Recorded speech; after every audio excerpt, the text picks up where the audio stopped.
ఢిల్లీ ఎన్నికల ఫలితాలపై బండి సంజయ్, రఘునందన్ రావు మరియు కేటీఆర్లు గట్టిగానే స్పందించారు. ఢిల్లీ ప్రజలు ఆప్ పార్టీ గుర్తును చీపురుతో ఊడ్చేశారని కేంద్ర మంత్రి బండి సంజయ్ వ్యాఖ్యలు చేశారు, కామెంట్ చేశారు. కుంభకోణాలు నిత్యం జైలుకు వెళ్తే పార్టీ నేతలు తమకు వద్దని హస్తినా ప్రజలు డిసైడ్ చేసుకున్నారని సెటైర్లు వేశారు. ఢిల్లీలో ఈసారి కాషాయ జెండా ఎగురుతుందని తాము ముందే ఊహించామని అన్నారు.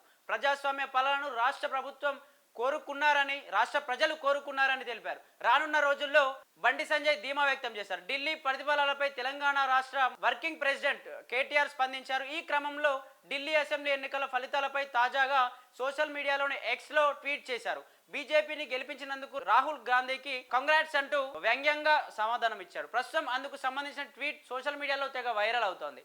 అలాగే ఈ నేపథ్యంలోనే ఢిల్లీ అసెంబ్లీ ఎన్నికల ఫలితాలపై ఎంపీ రఘునందన్ రావు స్పందించారు. కర్ణుడి చావుకి 100 కారణాలు ఉన్నట్లుగా హస్తినాలో తమ పార్టీ విజయం సాధించకపోవడానికి 100 కారణాలు ఉన్నాయన్నారు.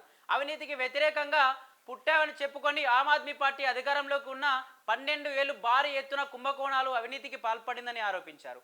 సీఎం కూడా స్కామ్లలో భాగస్వాములు అవ్వడంతోనే ఢిల్లీ జనం ఆప్కి ఈ ఎన్నికల్లో బుద్ధి చెప్పారని కామెంట్ చేశారు. పేద బడుగు బలహీన వర్గాలకు మధ్య తరగతి జనం తోడు అవ్వడంతో బీజేపీ ఎన్నికల్లో ఆశించిన ఫలితాలు వచ్చాయని కామెంట్ చేశారు. ఢిల్లీలో కేంద్ర ప్రభుత్వం పథకాలను అమలు చేయకుండా కేవలం రాష్ట్ర పథకాలు అమలు చేస్తూ ఆప్ సర్కార్ నిర్ణయాన్ని వ్యతిరేకించిందని ఆరోపించారు. ఫలితంగా ఢిల్లీ ప్రజలు కేంద్ర ప్రభుత్వ పథకాలకు దూరం అయ్యారని ఫైర్ అయ్యారు. ఢిల్లీ ఎన్నికల్లో కాంగ్రెస్ పార్టీకి గాడిద గుడ్డు వచ్చిందని అన్నారు. రానున్న సార్వత్రిక ఎన్నికల్లో తెలంగాణలో కూడా బీఆర్ఎస్ గాడిద గుడ్డే వస్తుందని సెటర్లు వేశారు. రాష్ట్రంలో గులాబీ పార్టీ గల్లంతవ్వడం ఖాయమని అన్నారు. ఎమ్మెల్సీ ఎన్నికల నోటిఫికేషన్ వెలువడిన ఇప్పటి వరకు ఆ పార్టీ అభ్యర్థులను కూడా నిలబెట్టలేకపోవడం దేనికి సంకేతమో ఆ పార్టీ నేతలే చెప్పాలని రఘునందన్ రావు చురకలంటారు.